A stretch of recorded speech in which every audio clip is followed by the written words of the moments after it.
Man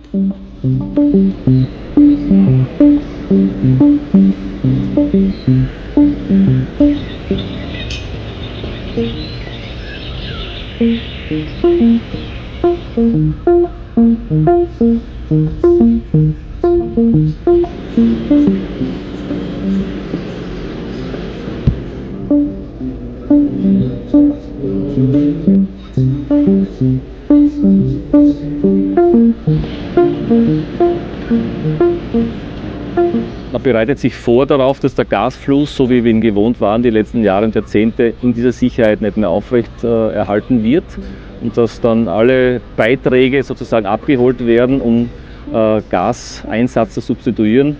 Steinkohle ist hier sicher ja, eine besondere Möglichkeit, ich drücke es einmal so aus, und wäre einfach ein Beitrag, ja, hier im Gasverbrauch zu minimieren.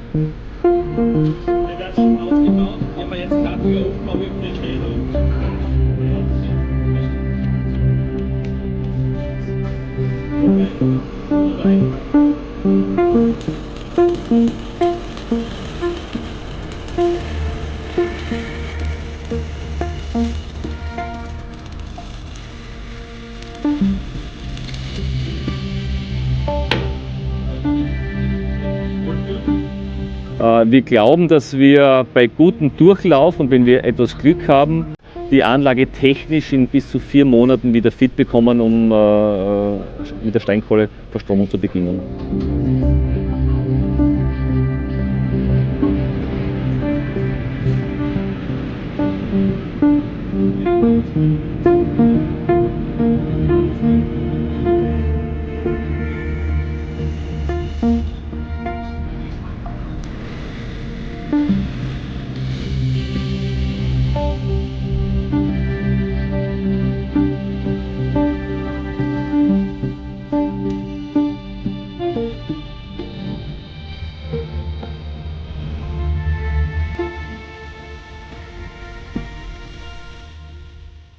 Hi, welcome back to Joe Blogs.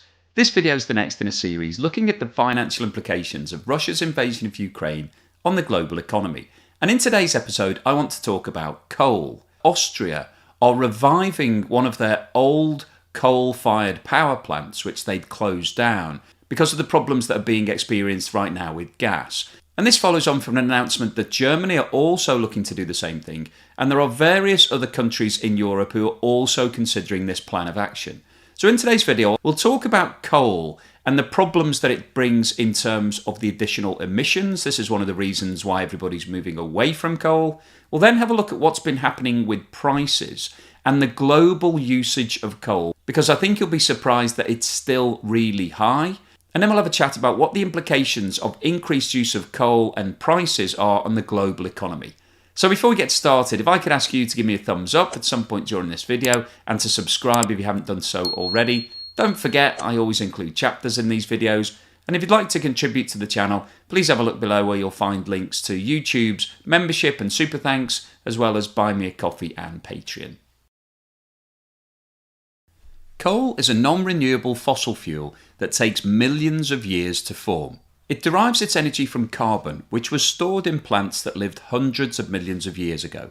And over time, those plants were converted into sedimentary rock from pressure and heat underground.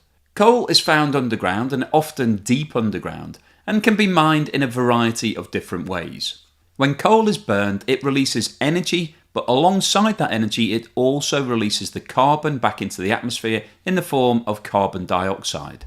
This graphic shows the life cycle of coal, and as you move from left to right on this graphic, you have an increase in thermal capacity, but also an increase in the amount of carbon that the coal withholds. Anthracite is the most attractive form of coal and is often referred to as thermal coal because it produces the highest amount of energy. 100 years ago, it was common for coal to be used in households all across the world for heating their homes.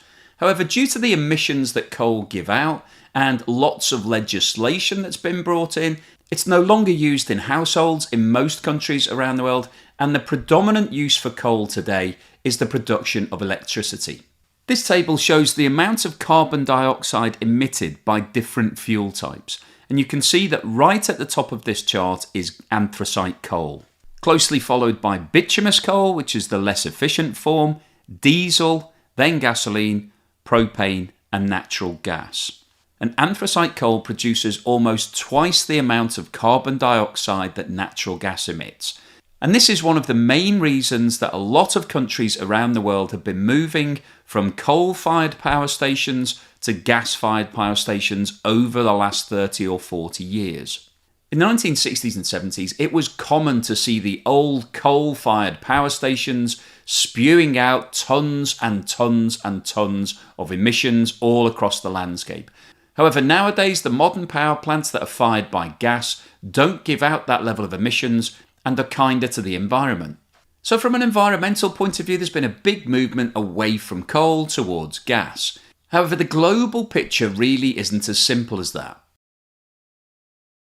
This table shows the global consumption of coal between 2000 and 2021. The green line plots the use by advanced economies, the blue line China, and the purple line the rest of the world. And the three things that stand out from this chart are the rapid increase in the use of coal from China over the last 20 years, and that is still rising today.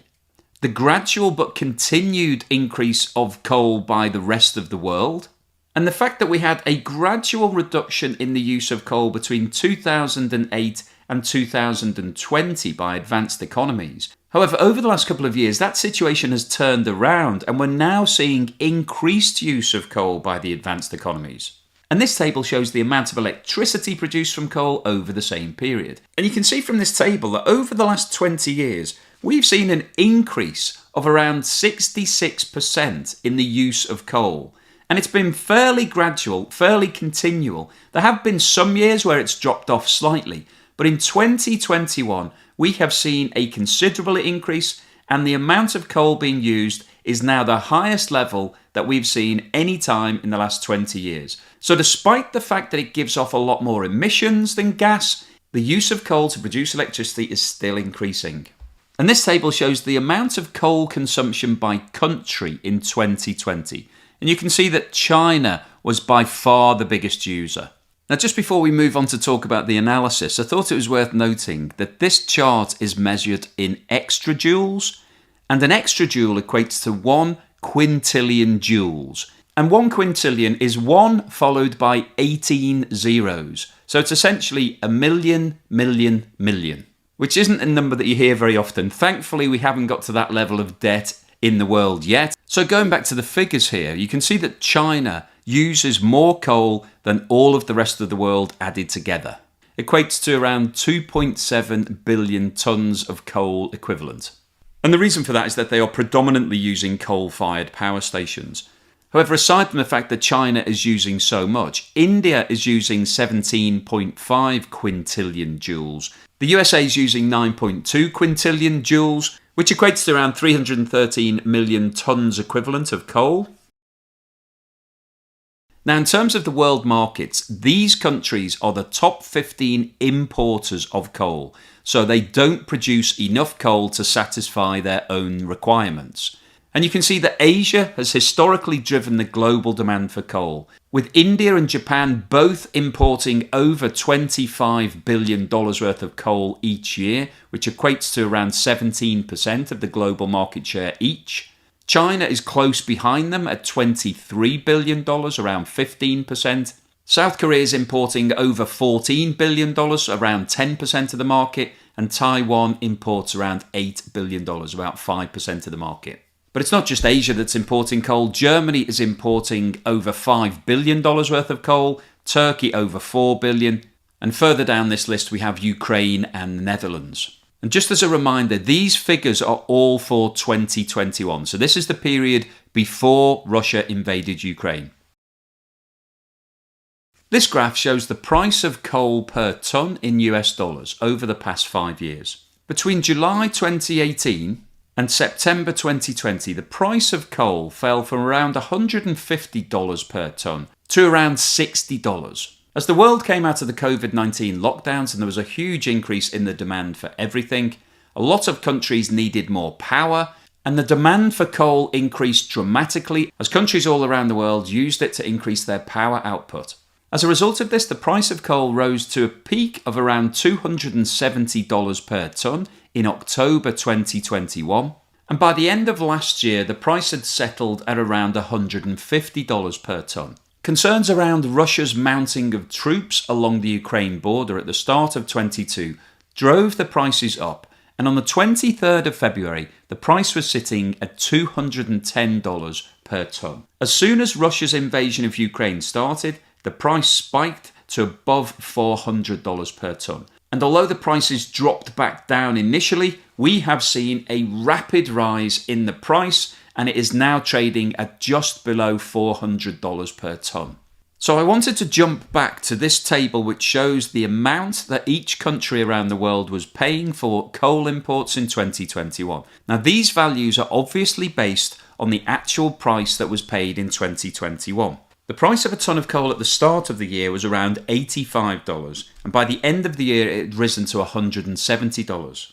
So the average price over the course of 2021 was around $130. If you compare that to where we are today with the price sitting at around $400, that means we have seen a 3 times increase in the cost of coal. The total costs in this table, paid by the top 15 importers of coal in 2021, was around $127 billion.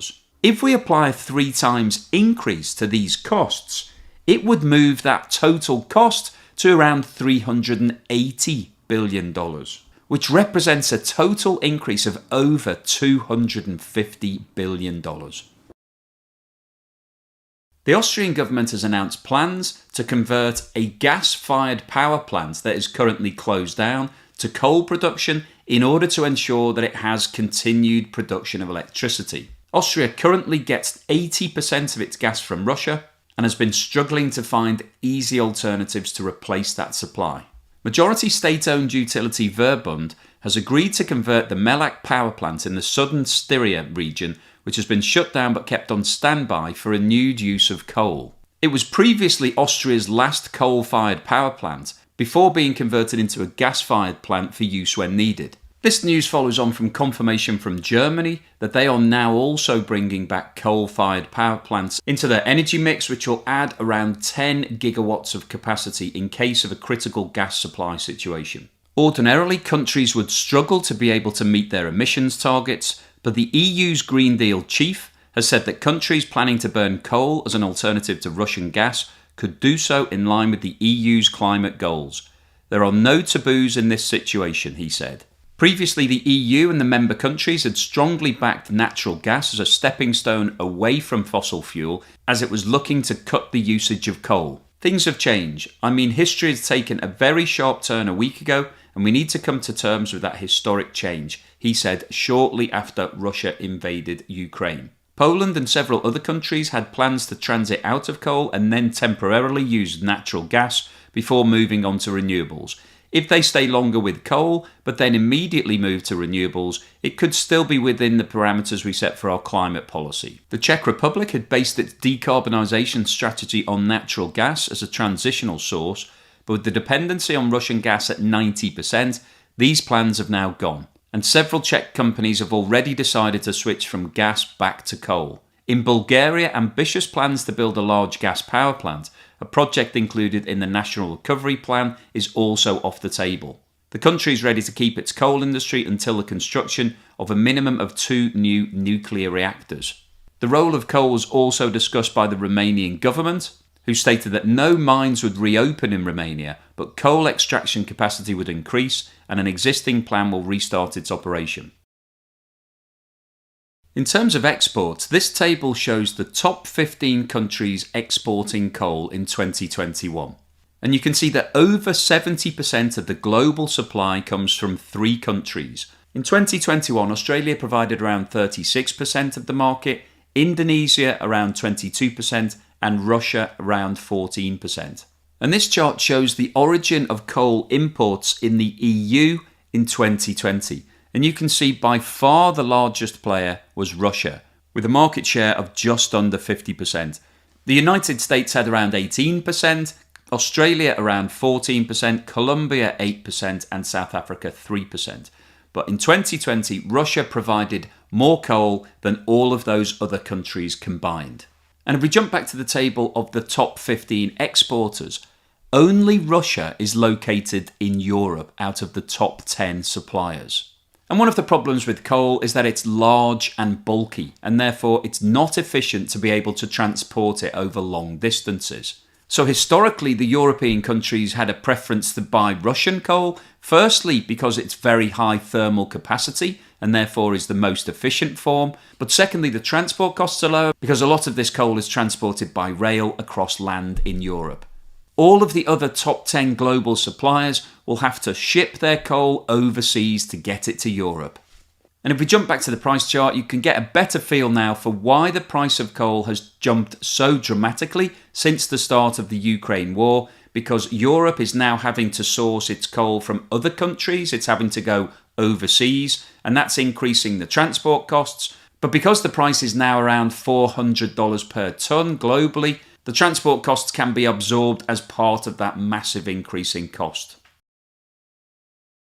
So what's the summary and conclusion today? Well, I wanted to post this video because I think it's interesting that a lot of the European countries are now going back to coal. It's really a regressive step from an environmental point of view, but it's a needs-must situation. A lot of those countries are still very dependent on natural gas, and that's being bought predominantly from Russia. And as you'll know if you follow the channel, it's not easy to be able to replace natural gas that's being fed to you via a pipe directly from Russia with other suppliers, because you have to go down the liquefied natural gas route, it has to be cooled and turned into a liquid, and then you need plants to be able to regasify it and then feed it into your network. So the wheels are in motion with regards to Europe switching to LNG rather than Russian gas, but it's going to take time. So the other options that European nations have are to look to generate electricity in other ways.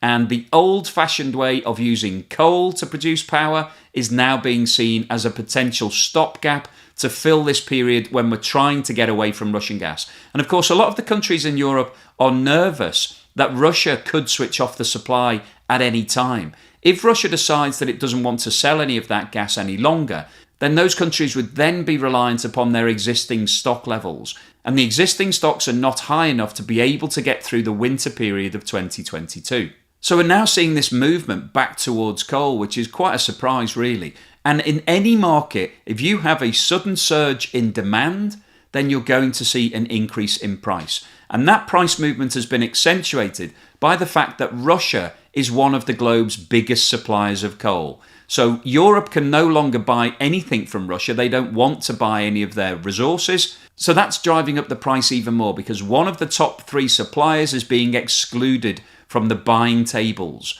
So this is a great time to be a country sitting on large reserves of coal. And the problem you've got with coal is that it takes a long time to increase production. And most countries around the world have been winding down their mining operations. Coal hasn't been seen as a fuel of the future. Everybody's trying to get away from it. And therefore, there's been no real capital investment in many countries around the world. So the countries that are still producing are sitting in a very good position right now. They can make some super profits over the next few years. There will be a big push in a lot of countries to move to renewable energy. So I don't think this is a long-term trend. It's unlikely to last for more than 5 to 10 years.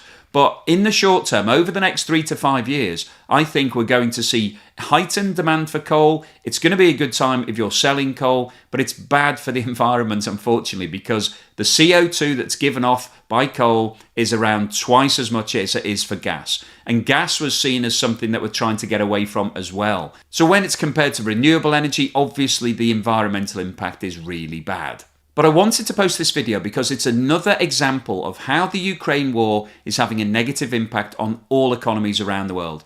All of these nations who are moving back towards coal are having to restart those plants. There's a lot of cost involved with that, and they're having to import coal. And the price of coal is now super expensive.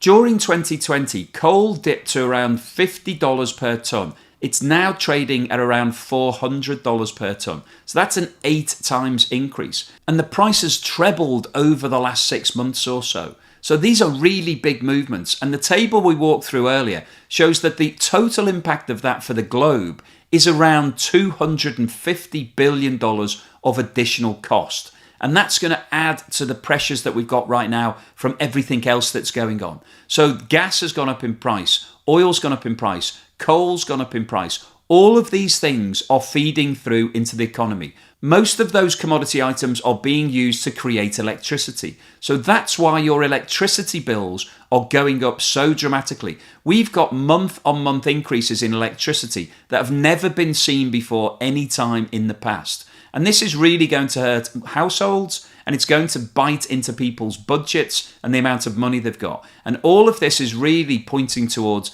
an accelerated recession. So it's highly likely now that during the latter part of 2022, we will go into a formal global recession. And unless the war stops and we see a capping of all of these prices, then there isn't really any end in sight. It's only going to get worse. The global demand for coal will continue rising, and it's probable that the price of coal will continue rising as well, because supply just can't be increased quick enough to be able to meet that increased demand. So when you've got constant rising prices, the only real result that you'll get from that is some form of recession. And that will be the time when demand starts to reduce, because people just won't be able to afford to keep buying everything. So you may have thought at the beginning of this video that coal didn't really matter and it was completely irrelevant because nobody was using it anymore. But unfortunately, a lot of countries around the world are now going back to coal. That's driving up the price. That's going to feed through into the economy. And unfortunately, it's again bad news that I'm having to share with you. So hopefully you've enjoyed the structure and the information that I've given you in this video today. If you've liked what I've said, then please give me that thumbs up, and don't forget to subscribe if you haven't done so already.